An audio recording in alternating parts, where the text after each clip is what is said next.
Never been more confident in the future of our game after cutting staff, but need to scale back our team to better align with where we are in development. Sure.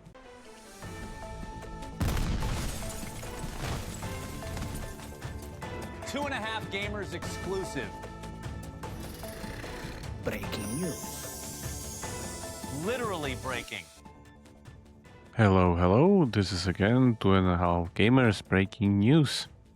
Let's jump right into it. Applovin posts record Q1 earnings, which are revenue 1.84 billion, which is up like 25% year over year, and with margin of 85%. Net income more than doubled, and they are expected to post even more in the next quarter. So yeah, Applovin is still killing it after all those recent attacks. So let's see what happens next here. And then we continue our corporate giants circle with Microsoft, which just killed Gaming Copilot for consoles. So yeah, Asha Sharma, the new Xbox chief, is continuing to cut off stuff that she seems is not really up to standard, and yeah, they're just trying to change it. So let's see what goes afterwards. It's quite ironic, by the way, that an AI person is now cutting AI initiatives. Okay, lays off staff working on free-to-play shooter Project Ethos. The best part of this announcement is literally the catchphrase, "Never been more confident in the future of our game after cutting staff, but need to scale back our team to better align with where we are in development." Sure. Okay, real talk before we start. This episode is brought to you by Potensis. And if you're a mobile game publisher tired of leaving money on the table, listen up. Potensis is a premium ad network built by people who have actually been on both sides of this industry. Game publishers, agencies, successful exits. So they get it. Here's the thing. Potensis has direct deals with Amazon, Apple, Coca-Cola, Vodafone. It's not programmatic. It's direct. Those budgets land in your game at premium CPMs, no middleman tax. And they handle everything with their in-house team in terms of the creatives. Plus, they've partnered with Playable Maker, wing. So they will take brands' YouTube videos or static images and actually turn it into a playable ad or revert video. Proper interactive format built for gaming inventory.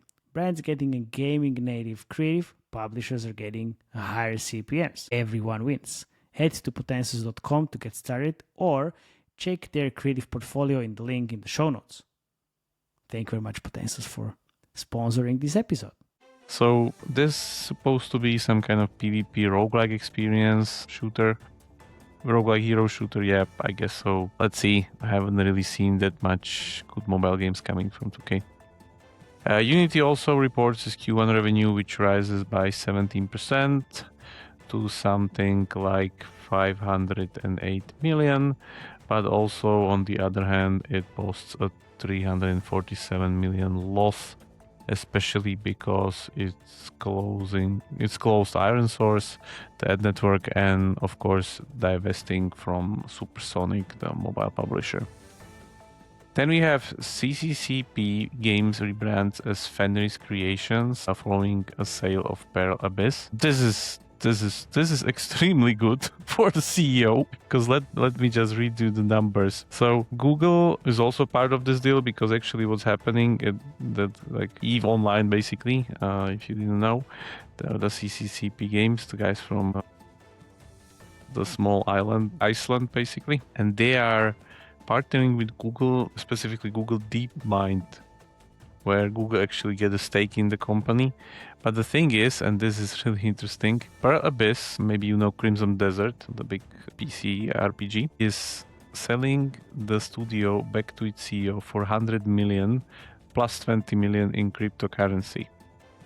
But Pearl Abyss acquired CCP Games in 2018 for 225 million in cash plus 200 million performance-related payouts. So yeah, if you're the CEO and you still wanted to be the CEO, this is a great deal. It's not so good for Pearl Abyss. Let's see. Then we have Supercell acquiring Metacore. Yeah, this has been talked to that on LinkedIn. So yeah, pretty much Metacore is being kind of Metacord, because the thing is that they're not only acquiring it, they're also firing around 160 people, which means that something like 30% of Metacore remains, I guess. And yeah, guys, merch category is pretty much dominated by Chinese now. It's either Microfun or Century with Tasty Travels or all these other Chinese games that are there. Yeah, I see this as mission of defeat, basically. Then we continue with Griffin Gaming Partners launching 100 million indie dev fund led by Hooded Horse CEO Tim Bender. Indies are still one of the main, let's say, green spots in the industry if you count the ones that actually make it and you don't count the ones that didn't make it. And what's interesting is here that this should be more of a rev share model instead of taking an equity stake as per usual kind of financing. So let's see where this leads.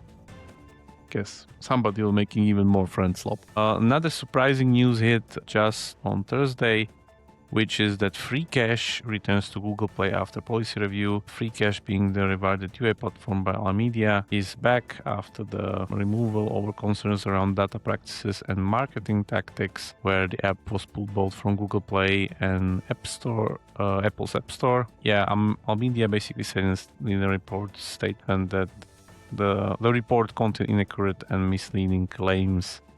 Yeah, and they're back, so I guess let's see how much time until they actually are back at Apple, which I'm guessing will happen also soon.